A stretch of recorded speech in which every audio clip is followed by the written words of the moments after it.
If I could ask him one question, how were you so fast?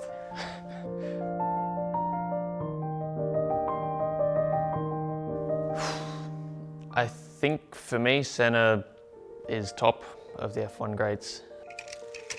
All I know is that he is one of the best that's ever been in Formula One. Maybe some people wouldn't say first, but I think there's a lot of people that would, and I'm one of them. I think one thing that Senna knew was what it took to be a world champion.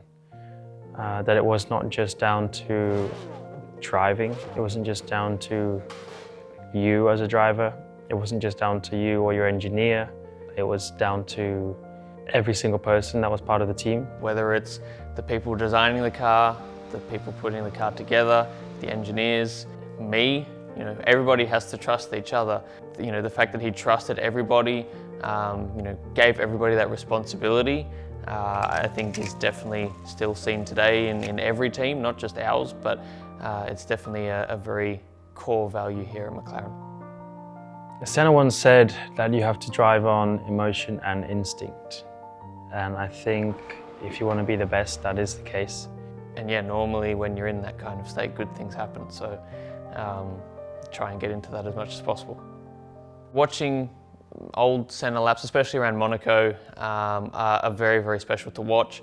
It's always exciting. Whether it's just the way he was driving the car, whether it was some of the aggressive overtakes he was pulling off. There was never a dull moment when you were watching him. Nowadays, obviously, we have a lot of technology. It's a very different world of driving comparing to what we do now.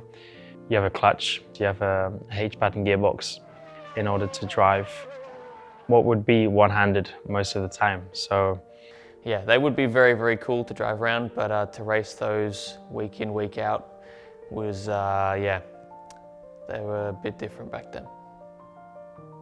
If I could ask Senna one question, I would probably ask him if he cared what other people thought. Because in one way I would say he did, but in another way, with some of the things that he's done and the way he drove, there's no way you could care what people think. I think to be successful, you have to believe in yourself. I think Senna was a fantastic example of that. He was just the best version of himself and was never afraid to show that. Yeah, I think that's what you need to be successful, and not stopping at anything to be able to achieve that.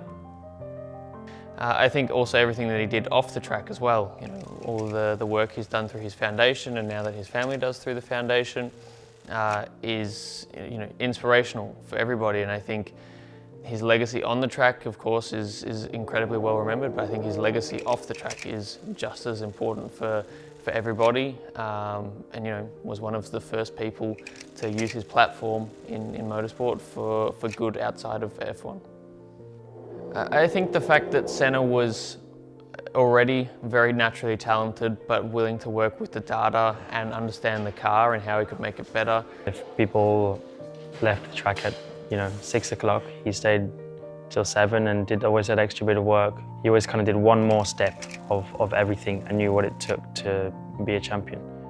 I think for me, Senna's legacy is the most famous legacy in motorsport. I think, for me, I was born 7 years after he passed away, and I know a lot about him. I know, just how special he was, and everyone after me as well knows that. It's obviously been 30 years now, and I feel like his legacy is just as strong as ever. And I think in 50 years, 100 years, I think it'll still be the same. And there's not many people in the world that you can say that about, and especially in the world of motorsport. Simply one of the all-time greats.